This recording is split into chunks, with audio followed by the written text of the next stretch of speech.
Yes, so we are live. So welcome to my podcast, Global Leaders Podcast with Lisa. I have an amazing guest from America, Michael de Butler. Hi, Michael. How are you? So great to be with you, Lisa. I love the show. You're touching so many lives, and I've been following you, I think, since we met at that business conference in Florida about 5 years ago. Yeah, definitely. It was one of the best conference I ever been. Real estate conference with Elena Cordeon, and we met there, and we already connect. And I really value your work, what you're doing in the world.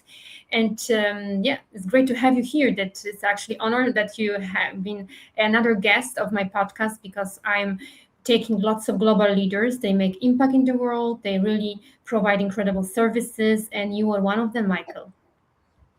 Well, now more than ever with the internet and now in the age of AI, I love it that you're on the front end. Your listeners are on the front end. There's so much opportunity. 2026 is halfway over. So, whatever Yeah. your dreams, goals, visions were, it's time to recalibrate on this show.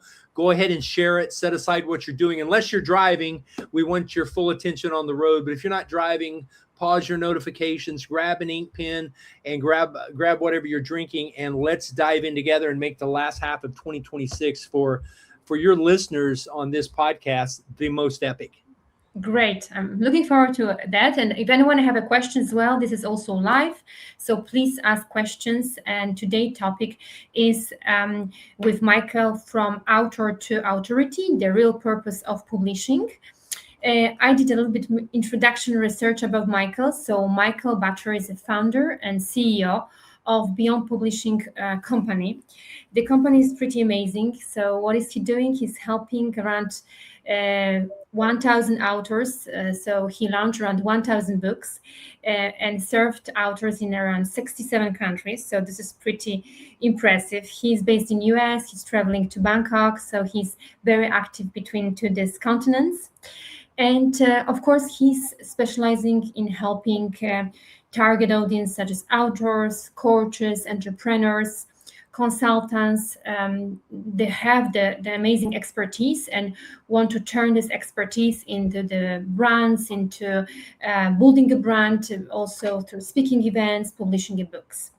Not only that, I'm really, he's an inspiring person because he's also well-known entrepreneur in US, and he is also a television host, global speaker, and he spent actually so many years, decades, helping all this target audience achieving their goals. This is also amazing. So he's also having his own television channel, Michael TV show. So this is also incredible, inspiring. And what I love about Michael also is the founder of 1040 Impact.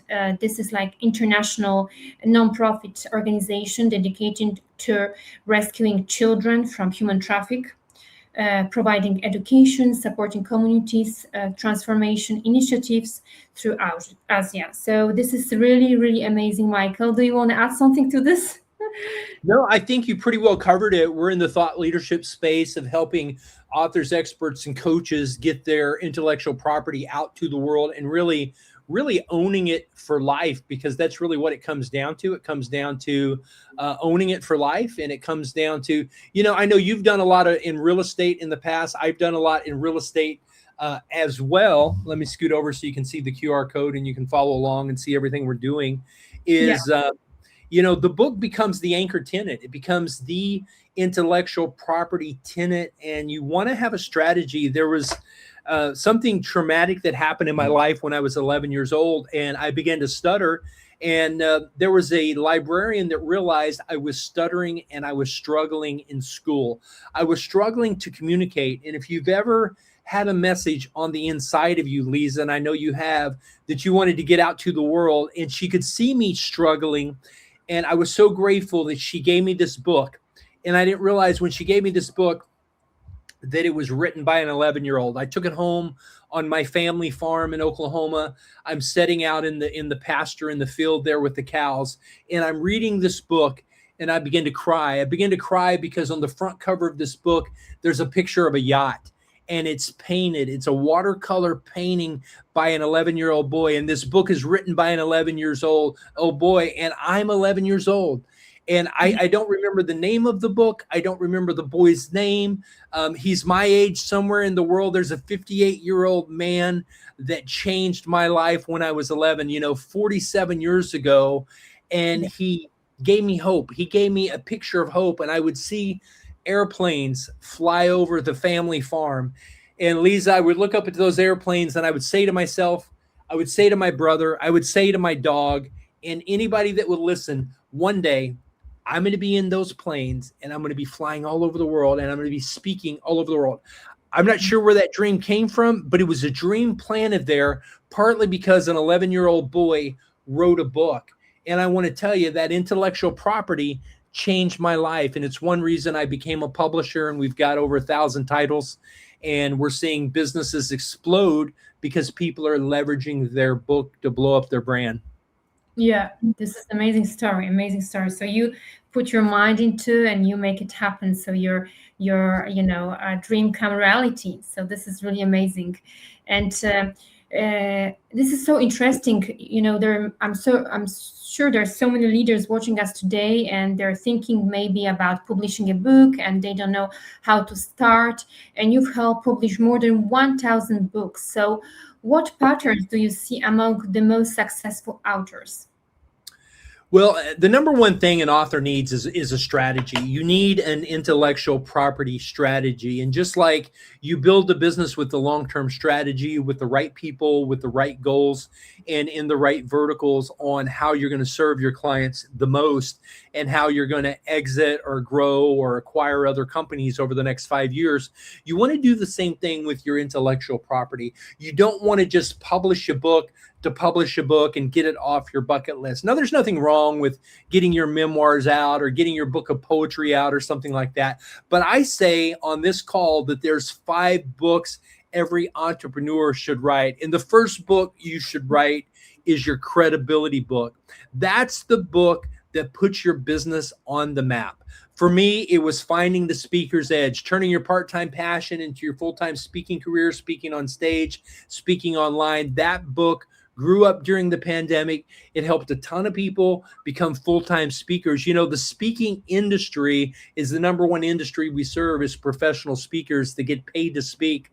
Right now, it's an $8 billion a year industry, but by 2030, it's going to be a $100 billion a year industry. And most of it's going to be online, and most of it is growing because of AI. So if you're a business owner and you haven't written a book, and you're not utilizing AI and you're not speaking, those are the 3 core things where you're missing out. And the very first book you want to publish is you want to publish your credibility book that's going to bring you clients and open doors. The very first, that was actually the second book I published. The first book I published was Book Idea to Bestseller in 30 Days, How to Become a Best-Selling Author in 30 Days.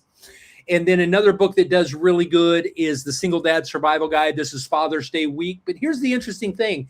This is the week of Father's Day in Europe and in North America. But in other countries, it's Father's Day in the fall, like October and November here in Thailand. And so I was going to say this. If you're going to create a credibility book to grow your business, to establish credibility, to get more clients, to get on more stages, to get more speaking events, to be able to get more referrals. Because when you get a new customer, the first thing you want to do is you want to autograph a autograph copy of your book and gift that to them so that they can give it to people that they can refer to you. So if you haven't written a credibility book, that's the number one book you want to write. You can literally own your keywords and you can dominate. If you've got a book on transformation, you think about the first of the year, January 1, that is so inundated and so busy with people launching leadership books and personal transformation and daily success habits. But you got to realize there's at least 4 global New Year's celebrations that you don't just focus on January, because 76% of English readers are outside the US.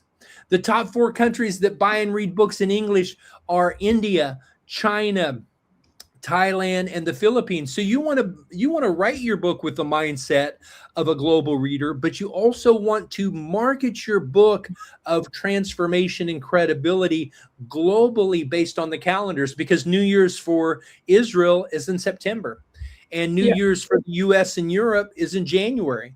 But New Year's for China, 1.3 billion people, is in February. So there you go. You got another launch cycle. And guess what? I'm here in Thailand blowing up our office and our company in Asia. And guess what?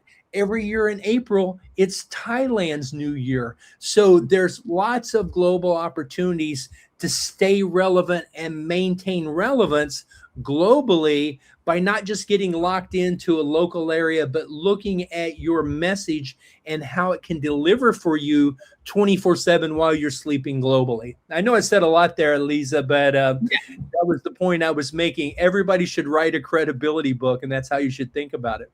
Yeah, I mean, that's great. So you are advising I mean, when you are in leadership and you're serving people and you're exceptionally good in your services, the book is kind of like your brand, like your messages, who you are, and this credibility book build a trust with your potential audience, and then you can really build your clients through the book. Is that that's the goal of the credibility book? Yeah, I'll give you an example. Yeah, So Brian Tracy's been bragging on us for years about what we do at Beyond Publishing. So last week we launched Brian Tracy Quotes, the book. You know, Brian Tracy's getting up there in years. He's a global leadership and success and yeah, time management guru that everybody knows. So we yeah, launched a book called Brian Tracy Quotes, and it's got 200 of the top Brian Tracy quotes. And it's a great gift book that you can give to people, that even if you don't have your own book yet, if you're a real estate agent, if you're a sales leader, a sales manager, if you're a network marketer, you could give this to your entire team and autograph copies for them. And that's the third type of book every entrepreneur should write. They should write a quote book, because when you're gone, you will be known for the quotes that you leave behind. One of our top selling books last year was Charlie Kirk quotes. You know, Charlie Kirk lost his yeah, life way too young, but he yeah. said so many profound things, and that book took off the week that he died and just blew up everywhere, because people were so moved by his story and his message that they were buying everything that said Charlie Kirk on it. And so next month we're launching Steve Jobs quotes, because Steve Jobs has a global appeal within Asia and around the world. People understand the Apple mentality, the keep it simple, make it work, make it functional, just deliver, and keep it minimalistic, keep it very simple. And so all these things that Steve Jobs says, there's 200 quotes in a book. We launched Donald J. Trump quotes last week on his birthday. That's blowing up now and will blow up through the 250th birthday of the United States. So ask yourself the question, if you've got a CEO in your company, maybe you are the CEO of your startup or of your company, you said a lot of worthwhile things in the boardroom and to your employees. Think about this, because a lot of new authors, Lisa, make this mistake, and I think it's because of immaturity and a lack of their own credibility. They think they have to quote everybody else to Yeah. seem important. They go out there and they quote all the business gurus. But I say, quit quoting everybody else. Don't quote anybody. Just put your quotes at the beginning of each chapter and make them profoundly profound, and then tweet them out every week through your social media, on your TikTok, your Instagram, your Facebook, and your X. Everywhere there's social media, there's that visual meme of you putting out the profound words of wisdom. And guess what? All of a sudden, you're the one that's getting quoted. So everybody should write a credibility book. Everybody should publish a how-to book. Everybody should publish a quote book. But to kind of answer your question, you're in real estate, I'm in real estate. It's all about the anchor tenant. The anchor tenant will pay the bills on the property as you subdivide the real estate and sublease the property. But your intellectual property, you want to own it. And right now there's this huge race to be the guru in AI, and everybody's an AI guru and nobody really is yet. But if you're going to own that space, you want to be the first to publish a book on that topic. Wow, amazing. Everyone listening now, and I hope that inspire you to be brave, to go through your comfort zone and start to publish a book, and contact also Michael for that. Michael will leave soon his contact details. It's really amazing. You're right. People start to give the quotes, especially when they're working in a team and the leaders, and these words can be remembered and motivate the entire team. So I love this, that what you're mentioning here. And what about the when you publish a book? How does publishing a book create opportunities beyond the only selling the book, beyond the sales? Yeah, absolutely. It's a great question. I mentioned speaking, and speakers bureaus are 67% more likely to hire a speaker and get a speaker on their stage or their panel that has published a book. So it does grow your speaking business. The National Speakers Association brings that out as well and verifies that a public speaker, Jennifer Ratcliffe was an insurance agent in Tulsa, Oklahoma. And about 15 years ago, when my family was young, when my kids were about 14, 12, 10, and 8, now my sons are 36, 34, 32, and 30, we moved to Tulsa, Oklahoma, and bought a house and started doing business in Tulsa, Oklahoma in the Midwest. And I went to a business networking event, and there were 6 insurance agents at that event. So I left with a lot of business cards, and I came home and I told my wife, I said, we're doing business with Jennifer Ratcliffe. And she said, why? And I said, Jennifer had a book, and she told her story. So Jennifer gave us a book with a picture of her on the front of the book, telling the story of how when she was 8 years old, her family's home burned to the ground. And she said, we were literally out there on the driveway when the fire truck came in the neighborhood and was putting out the fire on our house, and we're crying and we had lost everything.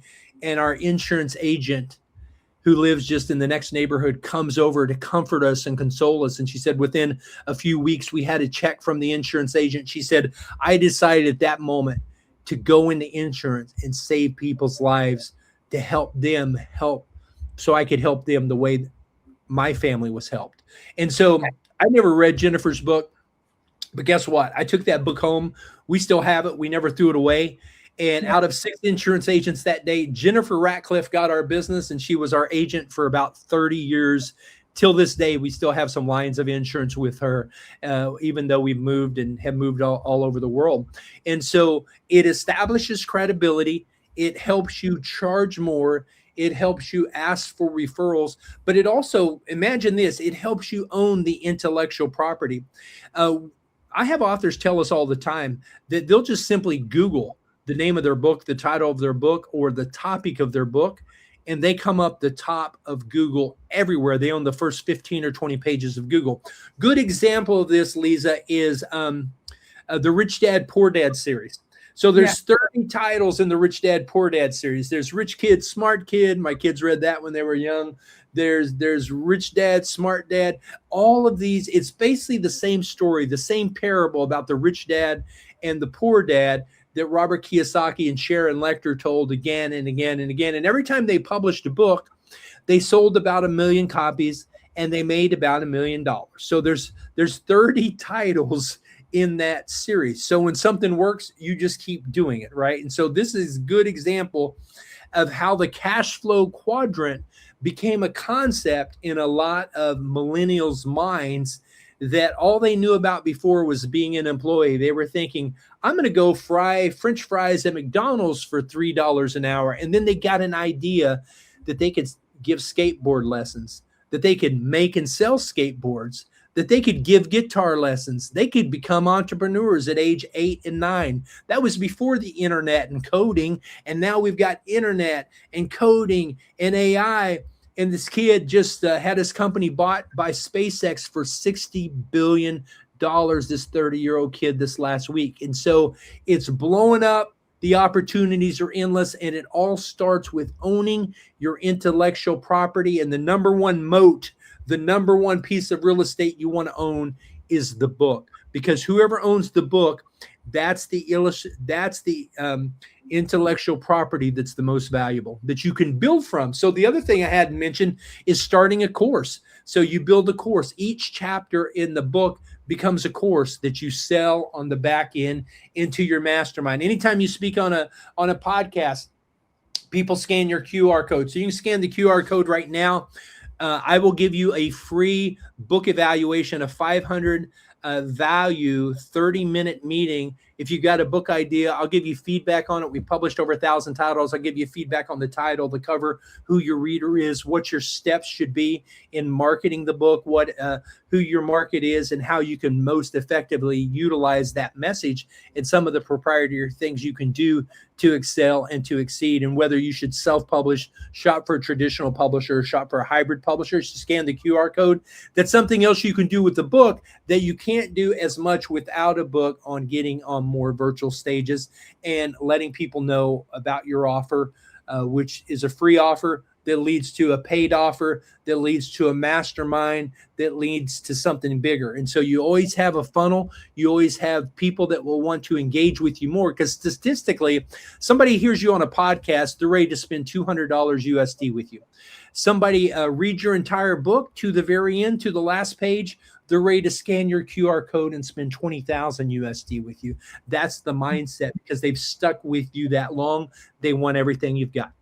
True, amazing. It's unbelievable. So also very valuable for me. I'm also in insurance, and also I'm on speaking sometimes events. So I think this is the topic for me also in the future, to give my own knowledge to the audience, and this creating a funnel and the course on top of that. It's super great idea. So thank you, Michael, for sharing. I hope everyone who is listening that also will value from that, how to make it happen, and that will also motivate them. Great. And now the topic, also today's topics, we know the AI is coming on board. And what do you think about this concept? There are lots of people, leaders now I see, be learning about this technology. And some people are creating content straight away, emails and all the, marketing content using AI. What do you think about that? Is in the era of AI, creating content at scale, why do books still matter? Well, books still matter because knowledge is doubling every month, and in some industries is doubling that fast, or even faster when you come to different types of technology. And AI is not going anywhere. It's going to be here for a long time. A lot of people thought social media would kill email, and we still have email. Email is going to be around. But it's kind of like during the creation of the car, if you still chose to drive a horse and buggy. There are still people in the US and in Europe that ride around on a horse and a buggy, because that's the way they like to do things. Now, you could do that if you like. I mean, I still love to get on a horse and ride horses. I grew up on horses, but Yeah. I don't get on the freeway and do the Autobahn in Germany on a horse. I want a Maserati. I want something with a big engine under the hood. I want something that will go fast. And so in business, and if I'm going to touch customers with my message and my brand, I'm going to want to use all the tools effectively. And we encourage all of our authors to use AI to do the research, use AI to identify who your target customer is and what they think, to see what podcasts they're listening to right now, to see what they're reading right now. That's what you want to do. You want to find the low competition book titles that not a lot of people have written about. A few years ago, we had a Polish author who suffered from endometriosis, Anya Grinowicz, and she grew up in Poland, and she said there's 175 million globally that suffer from endometriosis, but there's not really a practical book that tells these women how to live well with endometriosis from a natural healing standpoint. It said it was a medical book that said, oh, just have surgery. There wasn't a lot of naturopathic things there. She's since gone on to get a doctorate, but during this time, she was sharing this book more as someone who found some natural cures to treat herself.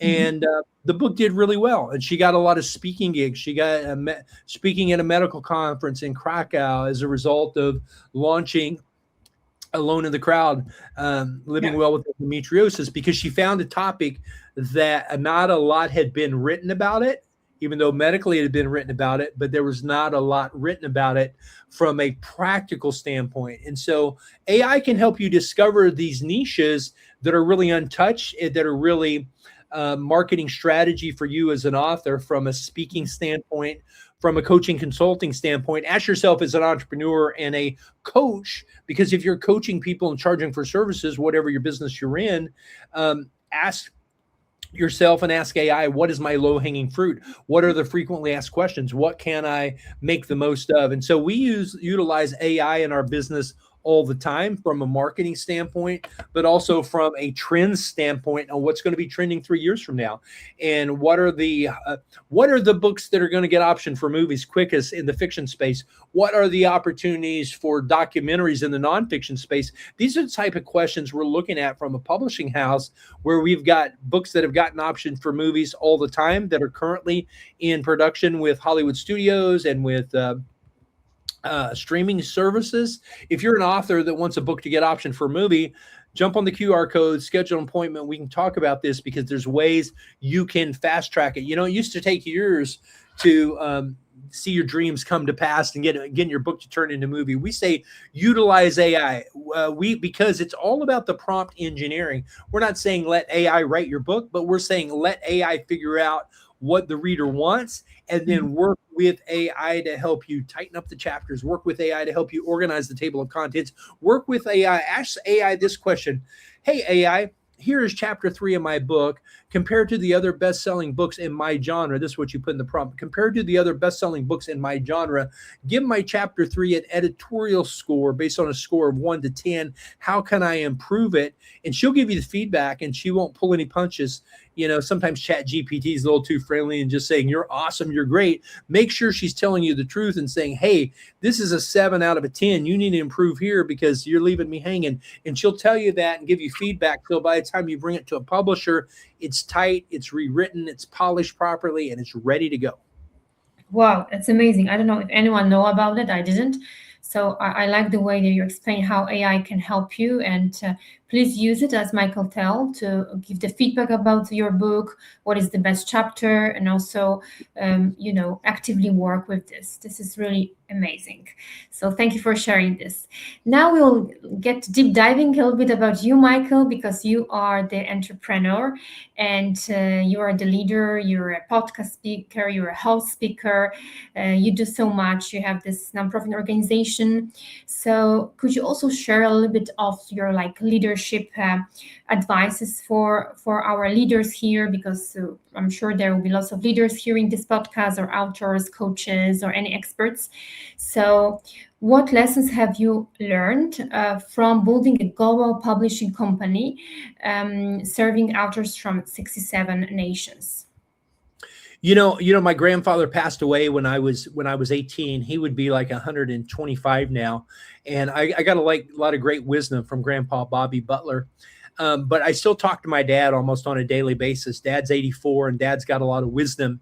And even though Dad didn't run business, he went the corporate route. He's a very wise man, and he's very in tune to my strengths and weaknesses. He knows where I get impatient, and he knows how to communicate with me without busting my chops too bad. He is a realist, and he makes me stop and really think and look at things and watch out for my blind spots. So my dad, because he knows me, and if you're married, if you're in a relationship, hopefully you've got a spouse or somebody in a relationship that can give you that feedback. Since I'm single, I don't have that, but I do have people in my life like my mom and my dad who know me very well, and they give me feedback.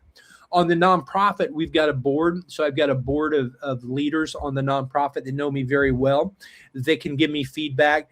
But I got to, quite frankly, always ask myself, what would Grandpa Butler do? And so I asked those questions because he always had these core values. And one of the core values I grew up with was reading a proverb a day from King Solomon in the book of Proverbs. There's 31 Proverbs, and there's 31 days in most months. You can read a proverb a day to get the wisdom of the greatest, wisest man that ever lived. King Solomon was told by God he had a dream from God, and God said, I'll give you whatever you want. And God said, because you asked for wisdom and didn't ask for silver or gold or fame or honor, I'm going to give you these other things. And God blessed him and made him great. And he was able to build the tabernacle of David and the temple, and that stands in Jerusalem to this day, that I've been to many times. And so when you have those principles, and those principles are great in the workplace, about treating people right, about the work ethic, about having a just weight or scales, that you're fair to one group of people and you're the same to the other group of people. So we publish all of our publishing pricing. We have 3 publishing tiers, and we say you can do the minimalist package and this is what you get, or you can do the populist package and this is what you get and this is what it costs. Or if you really want to touch the world, you can do, and you have the budget for it, you can do the globalist package and this is what you get and this is what the investment is. And so we're just really straight up front with people. Doesn't matter what country you're from, where you live, what age or education you have. This is the opportunity that we know our value we bring to the market. But we also will give you feedback and tell you if your baby looks ugly. So that's where we get our feedback from, is from our customers. If we screw up on something, we try to make it right. And if we're at fault, and a lot of times we are, we'll just fix it right away, and we'll fix it at our cost and say, hey, we should have got this right the first time and we should have done it better. And so we, our average author does 6 books with us. So they come back and publish 6 times, because if you're going to do a credibility book and you're going to do a how-to book about your business and you're going to do a quote book about your business, I encourage everybody, do a fiction book. Do a fiction book about your business, because it's fun, it's epic, it's awesome. Or you could do a children's book, which would be fiction. If you're a dentist, do a book on brushing the teeth and going to the dentist. Hey, I'm scared, I'm going to the dentist, I'm getting a tooth pulled or whatever. Those types of books are fun, but they also add credibility. And so before I tell you about what the final 2 are, I'm going to throw it back to Lisa. So Wow. Hope that answers your last question. Yeah, that was great. I mean, also for me, it's good to know that as a leader, you should have the 6 books. So I'm writing the first one, so it's good to know, anyone, that you should be more like you should. It's like a portfolio. When you're in other industry, you have a portfolio and investments, let's say. So here your investments are books, and Michael amazingly highlighted which one of them you should start with. Credibility book, then on top of that something fun like a fiction book. So I love it that you highlighted, Michael. Also, I like the way you work and your company is working, that you really understand your client and you want to build long-lasting relationship. So if, let's say, someone come to you and then the feedback will be not so, maybe satisfactory for him, you're trying to fix it as soon as possible, because it happens in our world when we serve the clients. So I love that. And thank you also for sharing this amazing, leadership, motivational knowledge when you take from your family, from your dad, and also from the keywords that you were saying, the Salomon keynotes. I am a Proctor consultant, so whenever I have a question, I always ask what Bob would do in this situation. So I also have like my mentor on top of that. I love it. Yeah, so it's really, really amazing. Great. And what about the leadership principles? What leadership principles help you scale your business, your company? Well, I'm glad you brought up Bob Proctor, because I remember I was in Las Vegas. He was speaking on the stage, and I was at an event, and we got a picture together. Oh, amazing. And he taught me personal branding in that moment, because I'm wearing the tag of the conference, and it's right here, and we're getting a picture. And he can tell I'm a young entrepreneur. This was probably 20 years ago. He said, "Can I tell you something helpful?" And I said, "Absolutely." He's the GOAT, right? And he says, "Take your badge off." And I knew immediately what he was going to say. And he said, "You want to brand yourself, not this conference." And I said, "Thank you, sir. You're exactly right. I appreciate it." We did the picture. I still have that picture. I post it every year on his birthday in honor of him. But I'll say this about Bob Proctor. He helped so many people. He had his 85th birthday party already planned. And even though he didn't live to see his 85th birthday, he was always reaching for what's next. And so I think when you talk about core values, people you follow, mentors, I grew up having mentors in the faith community. I grew up having mentors in the sports community. I grew up having mentors in the work community because we grew up on the farm. My dad grew up on a dairy farm. My granddad was a dairy farmer. My cousin bought the dairy farm. He went to school to become a banker, and he left banking after 2 months to buy my uncle's dairy farm because he loved farming. But it was the work ethic. It was planting a crop, seeing it grow, counting on reaping a harvest from your efforts and not depending on somebody to bail you out. And so I think these things from church and faith community, from hard work community. My brother and I played baseball. We played little league sports. We learned so much about playing sports because in baseball, you're supposed to have 9 players. And one year we lost so many kids on our team, we only had 8 players. I was too young to play on the team, but because we drove 9 miles into town, Mom made me take the letter to the coach and said, Michael's got to be on his big brother's team. And so here we were. Our head coach had quit. And so our assistant coach was 17 years old. Technically, he wasn't old enough to be a coach. We won the championship that year with 8 players because every time the ghost man went up for a time of bat, because we were short, we got an automatic out. And so my brother was playing catcher. I was playing second base. We threw everyone out. We won the championship in overtime by 1 point. And that night we celebrated because as a team, this group of boys was like the kids on the Sandlot movie. We learned how to play together. And it was like David defeating Goliath with a 17-year-old coach and not having enough players. We won the championship and we weren't supposed to win. And I got to tell you this, you got to get used to it in business. Trump used to say this, we're going to win so much, you're going to get tired of winning. And guess what? I'm not tired of winning yet. And I remember in wrestling was so difficult because it was an individual sport. You would be sweating to lose weight. You would not eat for a week because you had to pull down to a lower weight. And when you're 15, 16 years old and your body's growing, you're craving food and you're denying your body of calories. But it's so fun to win the match. It's so fun to get your arm raised up. It's so fun to have the referee raise your arm and to hear that bell go in your favor and for the team to win the championship because you know how to play together. Even though you might personally have a beef with somebody, you're going to support each other because you're on the same team. And I love that, Lisa, more than anything. And that's what I learned from people like my mentors was you might have a personal difference with somebody, but we do it for the team and we help one another succeed. And that's what's so fun about writing your book, publishing your book, getting on stage, because guess what? We teach you how to create a stage. We teach you how to own the stage. People ask me all the time, Michael, what's your speaking fee? And I say, look, I charge $130,000 an hour to speak from stage. And they're like, what? What do you mean you charge that much for? I said, but look, I'm not going to charge you anything to speak at your event. I'm going to fly to your event and I'm going to fly around the world and I'm going to speak for free. And we're going to split the revenue that I make you from stage. And the event planner loves it because I put money in their pocket. I educate from stage on how to write. I did this recently in Orlando, and it was $130,000 we made in about 20 minutes. And I split that with the event planner. They were happy. We were happy. And our new author clients were happy because everybody got their books out in a weekend at an event called Write Your Book in a Weekend. And we got them published in 3 days. So I believe in the dream. If you believe in the dream, I say, don't let the dream die. Don't let your music die on the inside of you. A few years ago, Lisa, I ran my first marathon because I was 39 and a half. And I realized I'd written down a decade earlier on my bucket list items was to run a marathon by age 40. So at age 39, I was out of shape. I was overweight. I couldn't run 2 blocks. I put on my tennis shoes. I go out there and I can't run past the mailbox, and I go to Google and I Google running shoes and I joined a running club. And 6 months later, it's supposed to take a year to train for a marathon. 6 months later, I'm crossing the finish line at 26.2 miles because I joined a running club. And that day I went on social media and said, 6 months from now, I'm going to cross the finish line.